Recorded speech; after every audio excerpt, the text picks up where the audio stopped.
No mundo super competitivo do imobiliário, como é que uma nova angariação consegue mesmo destacar-se? A resposta, se calhar, não é aquela que a maioria das pessoas pensa. Vamos espreitar um guia do Rubem de Almeida para a 121 Nações que muda completamente as regras do jogo. A ideia é que a venda mais importante de todas começa dentro de casa, na própria agência. Esta pergunta parece simples, não é? Mas a resposta que damos por garantida está muitas vezes errada. É que focarmos logo no cliente final significa ignorar o recurso mais poderoso que qualquer agência tem, a sua própria equipa. E esse é um erro que pode custar muito tempo e, claro, muito dinheiro. E aqui está. Esta frase é basicamente o coração de todo este método. Os nossos colegas não são apenas colegas, eles são o nosso primeiro mercado e o mais qualificado de todos. Pensem bem, eles já têm as suas listas de compradores à espera. O verdadeiro desafio é conseguir vender o imóvel a eles primeiro. Se a equipa acreditar no potencial, a venda ao cliente final torna-se quase uma consequência lógica. Então, o nosso roteiro vai seguir a lógica deste guia. Primeiro, vamos assentar bem as bases com os 4 pilares de uma apresentação de sucesso. Depois, passamos à prática. Como é que isto se aplica a apartamentos e a moradias? E, no fim, juntamos tudo para perceber como esta abordagem cria uma equipa muito mais unida e forte. Muito bem, vamos então ao que interessa, à base de tudo. O guia diz-nos que uma apresentação de topo precisa de uma estrutura mesmo sólida, que assenta nestes 4 pilares. São eles que vão segurar toda a nossa história de venda e garantir que não fica nenhuma informação importante pelo caminho. Reparem na lógica desta jornada de apresentação. Começa-se com os factos, preto no branco, depois avança-se para aquilo que dá alma ao imóvel, a seguir traduz-se isso em benefícios reais para quem lá vai viver e termina-se a olhar para o futuro. Juntos, estes pilares dão-nos um retrato a 360 graus. Vamos ver um ao outro. O primeiro pilar é sobre ser direto e eficiente. Para um colega que está a ouvir, estes dados são o filtro inicial. O imóvel serve para o cliente que ele tem em carteira? O preço encaixa no orçamento? Sem esta informação super clara e imediata, o imóvel pode simplesmente se passar ao lado da sua rede de contactos. Se o primeiro pilar responde o quê, este segundo responde porque é que este é especial. É aqui que saímos da ficha técnica e entramos naquilo que o distingue. É o que transforma um simples T3 naquele T3. São os pormenores, como os painéis solares ou a qualidade dos acabamentos, que justificam o valor e criam o desejo de compra. Este terceiro pilar é absolutamente fundamental. Basicamente, pegamos nas características que vimos antes e respondemos à pergunta "e então?". Uma varanda é uma característica, certo, mas uma varanda com vista desafogada e sol toda a tarde é uma vantagem. É aqui que transformamos cimento e tijolos em qualidade de vida.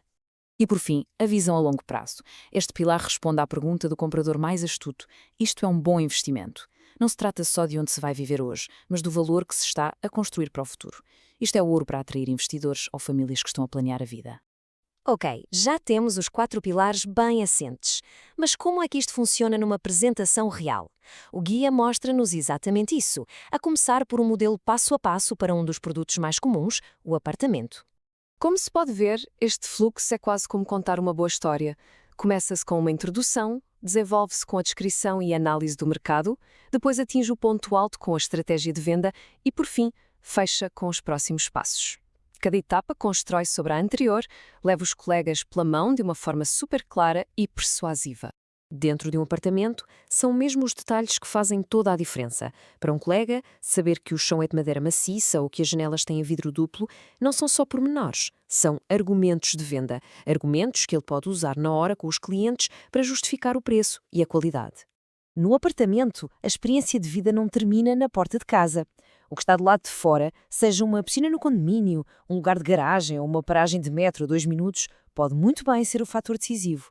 É o que transforma talvez num "sim, é este". A mesma estrutura de 6 passos que vimos funciona para uma moradia, claro. Mas o conteúdo, o foco, muda radicalmente. Vamos ver como é que se adapta à história para aquilo que realmente importa quando estamos a falar de uma moradia. E isto aqui mostra-nos a diferença fundamental de uma forma brilhante. Num apartamento, falamos de uma parte de um todo maior. Numa moradia, o terreno é um dos protagonistas. A descrição deixa de ser só área útil e passa a ser uma combinação de área construída e área do terreno. Isto muda por completo a percepção de espaço e, claro, de valor.